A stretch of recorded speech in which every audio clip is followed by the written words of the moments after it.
Après plusieurs chaînes et plusieurs années en tant que youtubeur, qu'est-ce que je ferais si je devais tout recommencer à zéro?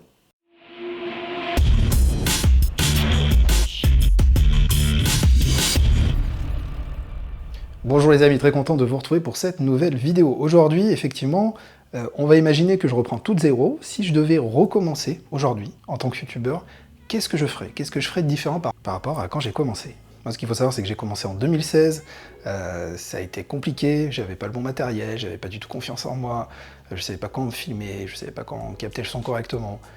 Il y a eu plein de soucis qu'il faut qu'aujourd'hui, avec le recul, ça me fait beaucoup rire. Bon, pour vous resituer, entre mes différentes chaînes, j'ai réalisé entre 800 et 1000 vidéos. Voilà, donc j'ai un peu de recul et c'est pour ça que je me permets de vous parler de ça aujourd'hui. L'objectif, c'est, si vous êtes débutant ou non, c'est de vous faire avancer et peut-être que mes petits conseils puissent vous aider à aller plus vite. Premier conseil, la technique. Je prendrai le temps d'apprendre. Je suis quelqu'un qui adore expérimenter, parfois un peu orgueilleux, je me dis bon bah là je vais faire de la vidéo, ok, je prends quelque chose qui filme, je me filme, comme dirait Orelsan, et puis je vais monter ma vidéo le plus simplement du monde, et puis voilà, j'appuie sur un bouton et c'est parti. Le souci c'est que au début je montais pas sur les bons logiciels. Je perdais énormément de temps parce que j'apprenais pas à utiliser les logiciels, c'est ça le souci. Au bout d'un moment, j'ai commencé à acheter un vrai logiciel, Adobe Premiere Pro, mais je l'utilisais mal. Avec ma souris, enfin, comme tous les débutants, à prendre le cutter, à essayer de couper des petites choses, à enlever un morceau, etc. Et on ne peut pas sur le long terme faire ça. Vous devez, et c'est le meilleur conseil peut-être que je vais vous donner aujourd'hui, apprenez les raccourcis. Apprenez les raccourcis ou créez vos propres raccourcis. Au bout d'un moment, vous n'allez même plus utiliser la souris, vous allez utiliser le clavier, et vous allez gagner un temps mais phénoménal sur vos vidéos. Et c'est super important parce que, vous le savez comme moi, le montage, ça prend une éternité. Deuxième chose, je serai plus patient. Il ne faut pas se frustrer et chercher à aller trop vite, mes amis. Parce que le problème, c'est que quand on se lance sur YouTube, souvent, et c'est un des facteurs de motivation, c'est qu'on se compare à quelqu'un d'autre. On se dit, waouh, lui, il a tant d'abonnés, ça veut dire que je peux faire pareil. Et on est souvent un peu à côté de la plaque, ou en tout cas, on n'a pas le recul de ces youtubeurs-là. Donc quand on se lance, qu'est-ce qui se passe? Bah, YouTube, c'est frustrant, il va rien se passer. Il ne va pas avoir de vues sur vos vidéos, il va falloir donc être déterminé et régulier et surtout patient. Parce que le problème, c'est que si vous ne l'êtes pas, ça ne va pas fonctionner. Vos vidéos n'auront pas de vues et puis vous allez vous décourager. Si vous n'êtes pas vraiment motivé, il y en a tellement. Vous n'allez pas avancer, vous n'allez pas avoir de résultats et vous allez même remettre en question votre contenu en disant bah, c'est mon contenu qui ne plaît pas. Non, il n'y a pas que votre contenu, il y a YouTube. L'algorithme de YouTube est fait comme ça.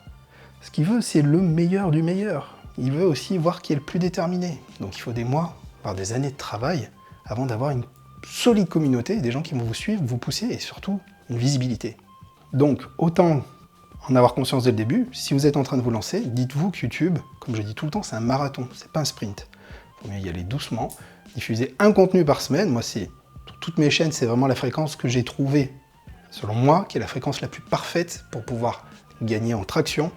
Et ne faites pas comme plein de youtubeurs qui se lancent, qui disent « Bon, je fais 10 vidéos d'un coup, je les lance, et hop, je vais avoir mes 10 000 abonnés. » Ah ben, bon courage. Bon courage, non. Soyez patient. Et ça va marcher. Autre point, je serai moins égoïste, moins égocentré. Pour vous expliquer rapidement, moi je suis artiste peintre à côté, ma chaîne principale c'est sur la peinture. Et au début, en fait, je voulais vendre mes tableaux sur YouTube. Je me suis dit, mais YouTube, il y a tellement de potentiel que si je monte mes tableaux, il y a forcément des gens qui vont les voir et qui vont être intéressés. Parce que je les vendais déjà sur Internet d'autres façons, par d'autres biais, avec des leviers web marketing différents. Je me suis dit, pourquoi pas utiliser ce levier-là? Et je vous le donne pour 1000. Qu'est-ce qui s'est passé? J'ai commencé à montrer mes tableaux, à faire des vidéos bien montées avec des tableaux qui tournent ou autre. Ça ne servait à rien du tout. Personne n'est venu les voir, parce que je m'intéressais qu'à moi. J'ai cru que c'était une plateforme publicitaire, YouTube. Non, YouTube, c'est du contenu. Vous êtes avant tout créateur de contenu et vous devez transmettre quelque chose. Moi, ça n'a jamais été le divertissement, ma tasse de thé. C'est quelque chose que je ne sais pas forcément faire sur YouTube. Mais en tout cas, ce que je fais depuis le début, c'est de transmettre un savoir, une compétence, quelque chose. Le fait de transmettre un contenu à valeur ajoutée. Et faites-le.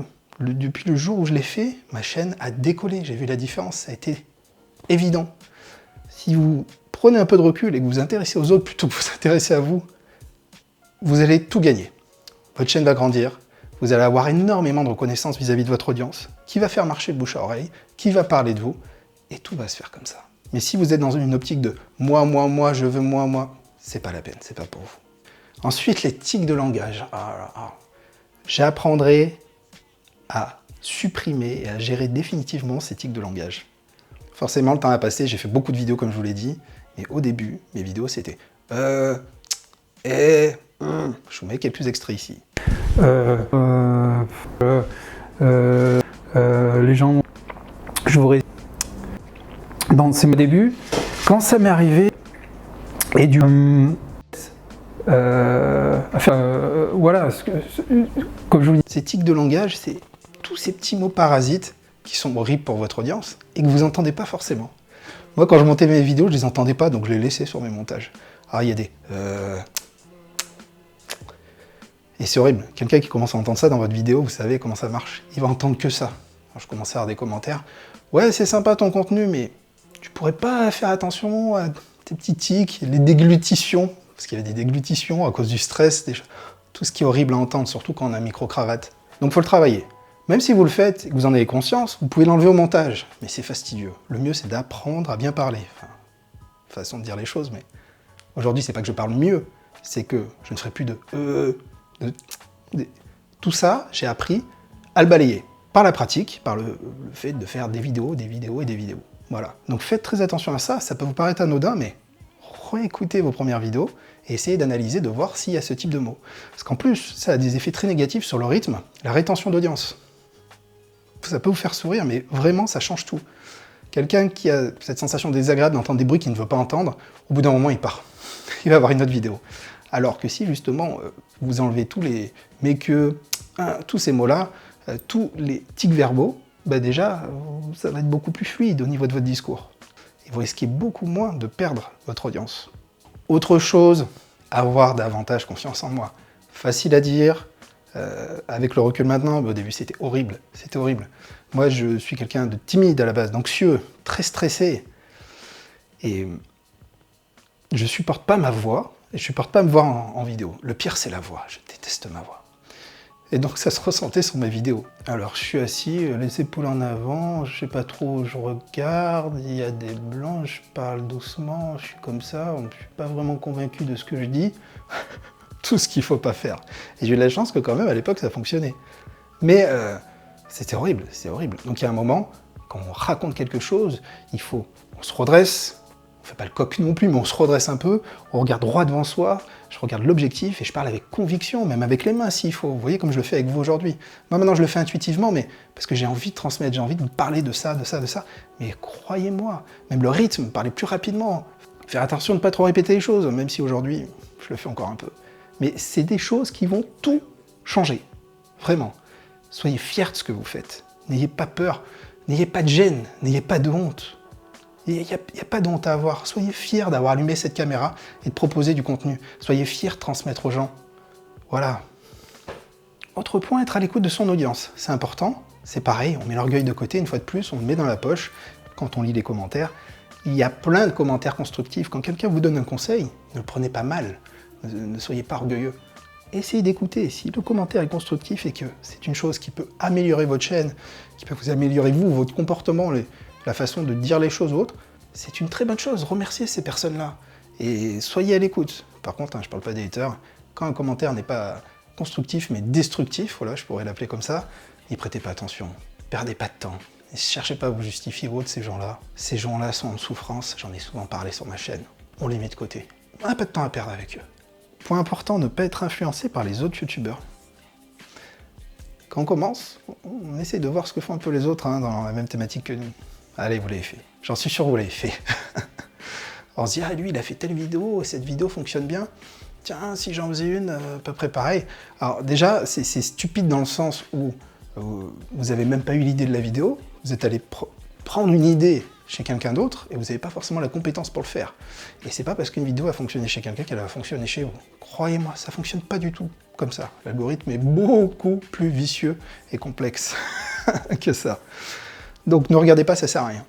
L'autre effet aussi qui est très négatif, c'est-à-dire que, imaginons vous avez une idée de vidéo. Tiens, comment mélanger la peinture pour faire du marron? C'est un classique dans mathématiques. Du coup, je vais taper ça sur YouTube. Ah, il y en a qui l'ont déjà fait. Bon, bah tant pis, je le fais pas. Mais pourquoi? Je peux très bien le faire à ma façon.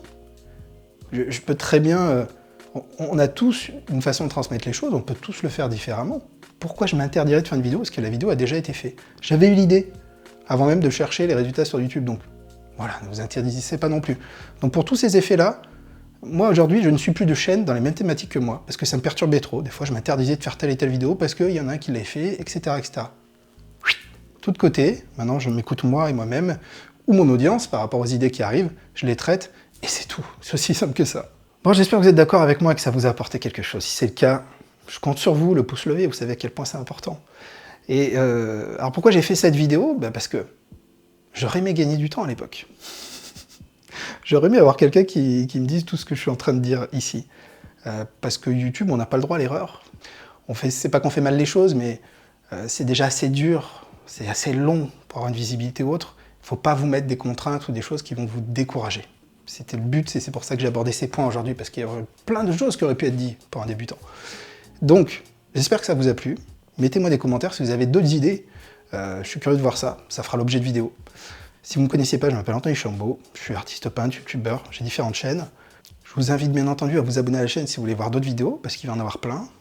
J'ai fait une petite pause, c'est pas bien, je suis même pas mes propres conseils, mais bon, on est humain avant tout. Mais c'est vrai que ça fait un moment que j'avais pas fait de vidéo. Et quand on a plusieurs chaînes, c'est compliqué, hein, passer d'une chaîne à l'autre, et même en batchant, même en faisant des lots de vidéos, comme je vous l'ai déjà expliqué, je vous ai exposé cette méthode, même avec cette façon-là, c'est pas toujours évident. En tout cas, je vous remercie, je compte sur vous, le pouce, le commentaire et tout le tralala, et moi je vous dis à très bientôt pour une autre vidéo les amis. Ciao ciao.